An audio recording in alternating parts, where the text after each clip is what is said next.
10 candidates on the stage you're looking at. One of them is my next guest who's going to talk to us live right now. He's also deeply involved in the Russia and obstruction probes. NBC News now reporting about Bob Mueller's looming testimony. There will be 2 open sessions with Mueller and 2 closed sessions with his staff. And this involves 2 key committees, Intel and Judiciary. The closed sessions will not be classified, so members can discuss what they heard. Congressman Swalwell serves on both of these committees, making him a very interesting guest. He will also, as you see him here going through his walkthrough, looking casual, sir. Today, he's going to be on that stage tonight. It's another rarity for presidential campaigns. Congressman Swalwell doing this interview before he gets out there. I guess it means you're not very nervous. I'm ready. You're ready? Yeah. I appreciate you being here. Thank you. When you look at Bob Mueller reemerging and these details coming out, what do you hope the American people learn from him, and is that relevant to anything that's going to happen on the stage tonight? Yeah. Yes, Russia attacked us. Nothing in the Mueller report said, oh, by the way, everything they did in 2016, they've stopped doing, or the person they helped has confronted them. That's not the case. And so for me, I'm really interested in what do we do going forward, knowing that they did this and the president won't confront them.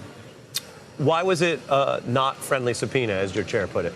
Well, we were going to do whatever it took to get Bob Mueller's testimony. Look, he is a Marine.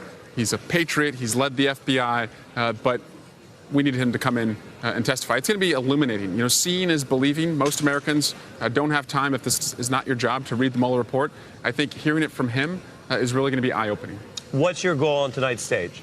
Be myself, introduce myself to the country, show somebody who knows why people work hard. I was the first in my family to go to college, son of a cop, paying student loan debt today, will fight for families as they deal with these issues, and can beat Donald Trump. I was born in Iowa. I married a Hoosier, educated in the South, elected in a diverse part of California. I know this country. So that's your biography. Talk about the current president?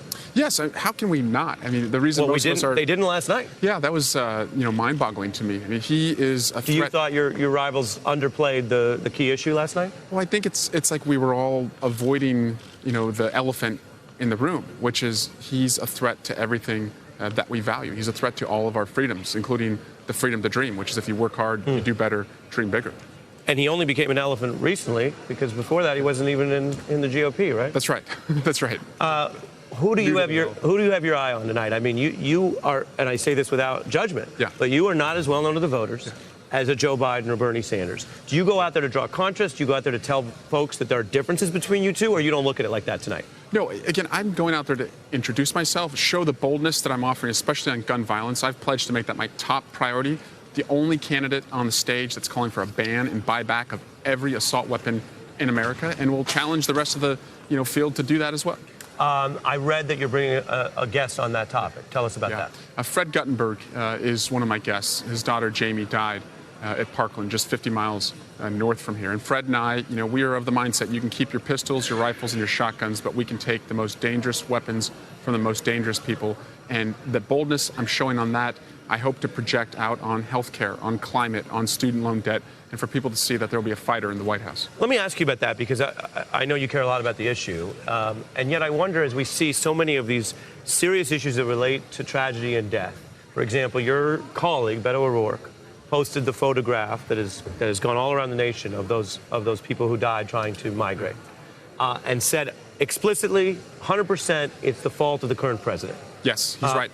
You believe that? I do, absolutely. But you know that people make that harrowing journey no matter who is president, and you know that people die on that harrowing journey. Is it also the fault of Barack Obama that people, and there was quite a spike in the Central American immigration at one point, that people also were hurt and died on that journey? Well, this president has prevented people from coming across the border where they would normally want to come across, like this family did, and diverted them into treacherous waters. It's heartbreaking to see that photo is a parent of a 2-year-old and an 8-month-old, but any one of us, if we were that father living in poverty or living with cartels threatening our lives every day, we would make that journey. We would fight believing that what's on the other side is safer than what we're leaving.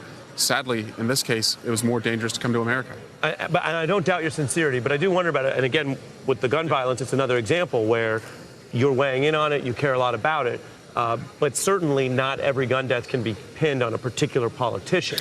Yeah. And certainly when you look at the UN numbers, for example, 60 million migrants worldwide, the majority of them children. surely you don't blame that all on Donald Trump. Surely there has to be a limit. He brings showmanship where we need leadership. He certainly makes it a lot worse than it has to be. I think leadership means going down to those countries and finding ways for private investment and government investment to go there so they can stay where they're from, which is where most of them want to stay. Yeah. My last question involves political honesty. Yeah. We're going to see if you have it, all right? Okay. Who did best last night? Well, you know what? I know. Your advisors train you. Your advisors, they say, don't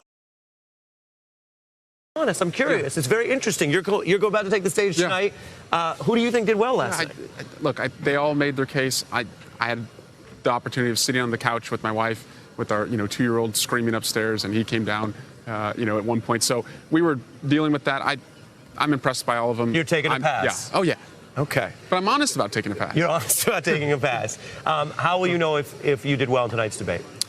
Because the country will want to learn more about our plan to end gun violence, to reduce student loan debt, and to find cures in our lifetime on Alzheimer's, ALS, Parkinson's. We have a plan to do that.